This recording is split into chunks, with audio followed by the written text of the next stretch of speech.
Assalamualaikum warahmatullahi wabarakatuh. Saya Fitri Andriani dengan NIM 202410102062 dari kelas Data Mining B. Saya akan menjelaskan mengenai modul ke-6 Data Mining yang membahas mengenai K-means. Nah, jadi K-means ini kan merupakan algoritma yang mana itu digunakan untuk clustering ya. Cara kerjanya itu data-data itu akan di-cluster berdasarkan centroid yang terdekat dan hal itu akan dilakukan atau di-repeat sampai selesai, sampai centroidnya itu tidak berubah lagi. Nah, jadi berdasarkan modul itu langkah-langkahnya seperti ini, seperti dinormalisasikan, kemudian yang sebelum di cluster itu di plotting, kemudian itu di cluster, kemudian hasil setelah di cluster itu akan di plotting kembali gitu. Dan kita akan melakukannya berdasarkan kombinasi dari atribut keempat kombinasi ini ya. Kita juga disuruh untuk mengcluster berdasarkan jumlah cluster yaitu 2, 3, dan 4. Seperti biasa, kita akan mengimport modul atau library yang akan kita gunakan. Nah, jadi di sini kan kita akan menggunakan K-means sebagai algoritma clusteringnya. Jadi kita mengimport sklearn cluster, import K-means untuk algoritmanya gitu. Kemudian kita juga disuruh kita juga harus mengimport min-max scaler karena nantinya ini akan digunakan untuk menormalisasi data pada iris CSV gitu. Nah, ini kita membaca data dari CSV yaitu dengan pandas pd read CSV. Kemudian nama filenya apa? Ini delimiternya karena pakai titik koma ya. Jadi saya pakai delimiter. Kemudian ini di print sejumlah 5 data teratas dengan head. Jadi datanya seperti ini. Nah, ini kan seperti yang kita lihat ada beberapa atribut atau kolom yang sebenarnya itu nanti tidak akan kita gunakan seperti atribut nomor, atribut unnamed 6 dan unnamed 7. Kemudian species name ini kan kelasnya ya. Ini juga tidak akan kita gunakan, jadi nanti akan kita drop. Kenapa? Karena yang akan kita lakukan ini adalah clustering, bukan klasifikasi.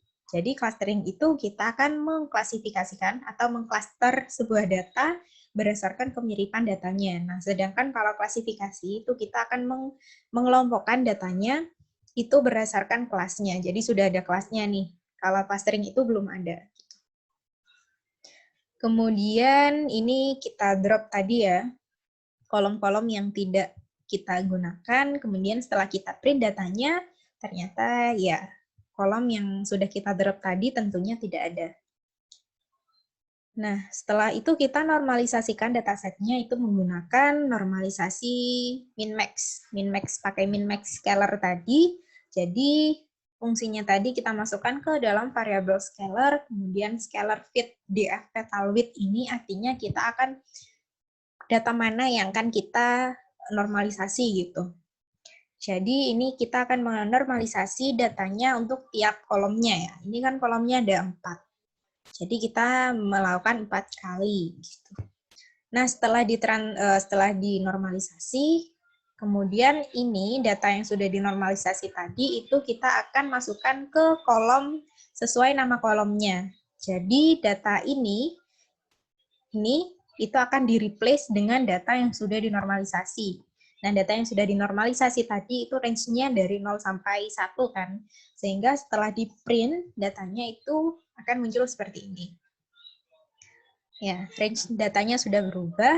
Nah, selanjutnya itu kita disuruh untuk menampilkan plotting data sebelum clustering. Nah, ini saya membuat sebuah fungsi untuk memplot datanya, yaitu ini kombinasi datanya ya, kan kita akan menggunakan 4 kombinasi data yang ini. Jadi saya menggunakan fungsi plt scatter dfdy, ini data pada data df tadi kan variabel df tadi ya, yang udah menampung iris.csv yang sudah dinormalisasi, kemudian itu pada kolom mana, intinya pada kombinasi atribut yang mana gitu ya. Nah, nantinya ini akan kita plotting berdasarkan X yang jadi X-nya itu yang mana, yang jadi Y-nya yang mana. Nah, kemudian ya ini seharusnya nggak usah dituliskan juga nggak apa-apa ya. Kemudian kita beri judul untuk scatter plot-nya berdasarkan kombinasi atributnya. Nah, setelah kita show, plt show, tampilkan scatter plot-nya, itu jadinya seperti ini.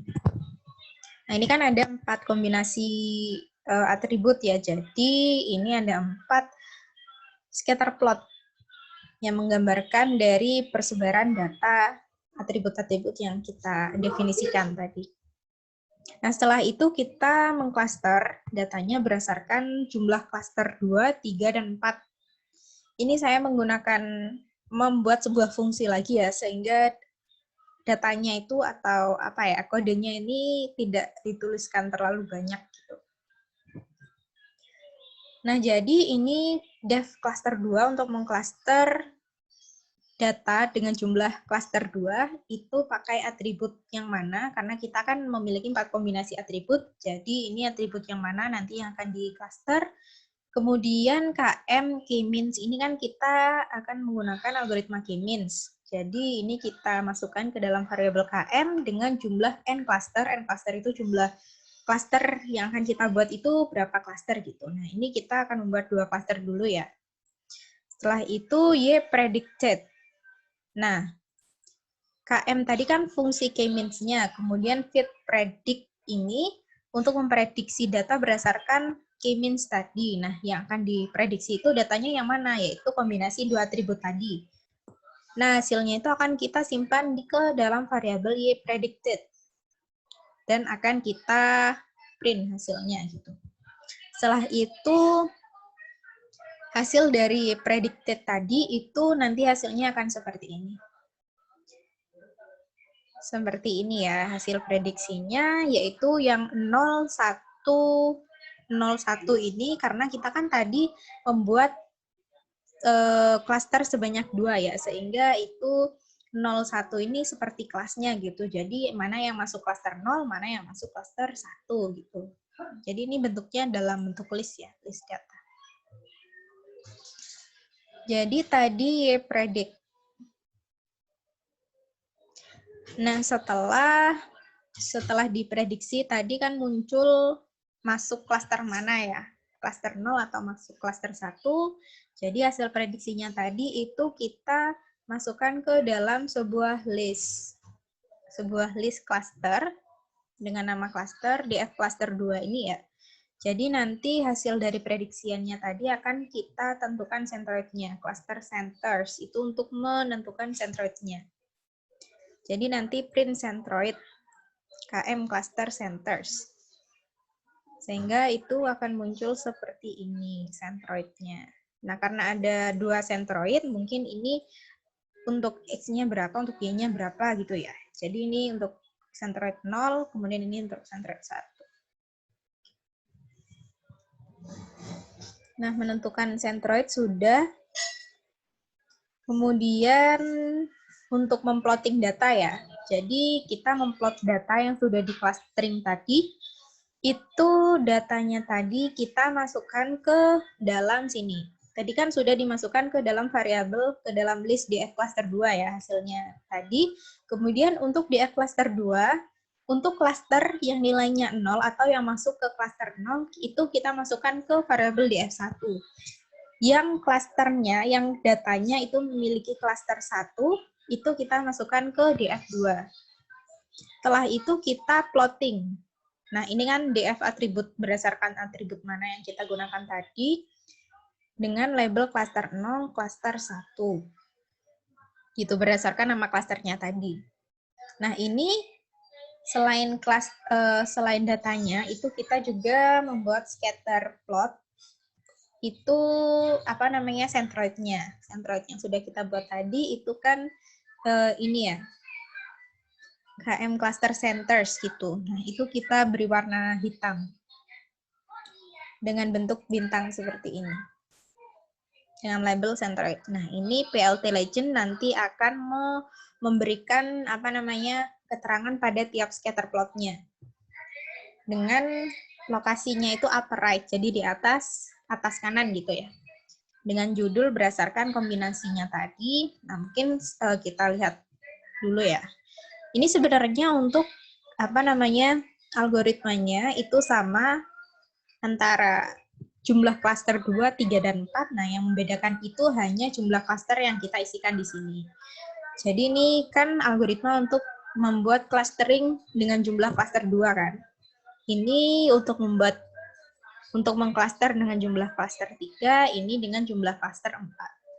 Nah, itu telah saya print jadi satu berdasarkan 4 kombinasi ya, masing-masing untuk 4 kombinasi atribut, jadi nilainya seperti ini. Nah, ini saya print juga yang sebelum di cluster, contoh yang sebelum di cluster tadi ya.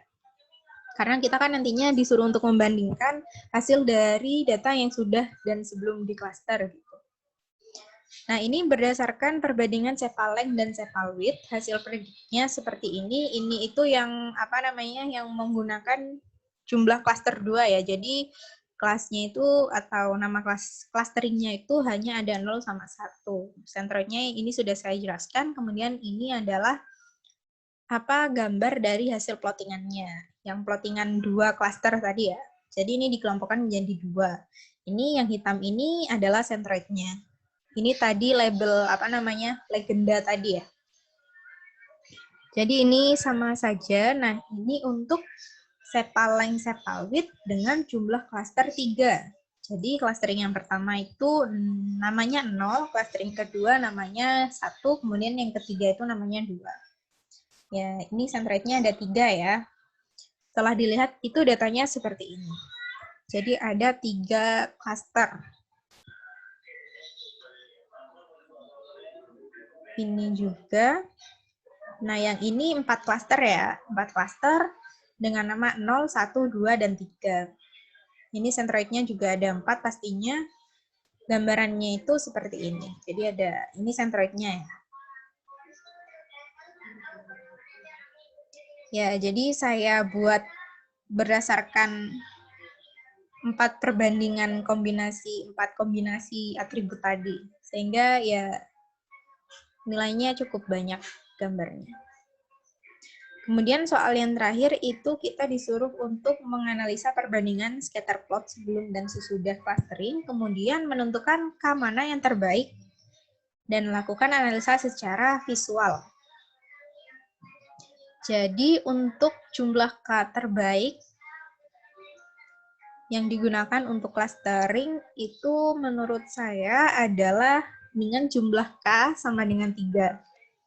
Karena di sini dengan jumlah K sama dengan 3 itu nilai jarak antara clusteringnya itu juga tidak terlalu dempet dan juga tidak terlalu jauh jaraknya gitu. Jadi ini menghasilkan clustering yang baik gitu. Sehingga ini kan bisa kita lihat memang ini mepet ya untuk beberapa datanya, tapi kan tidak sampai bertumpuk-tumpuk gitu, juga tidak terlalu jauh.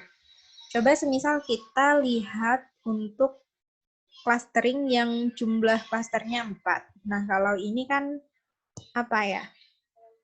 untuk persebarannya itu ini seperti dempet, seperti agak terlalu dempet untuk yang antara ini gitu.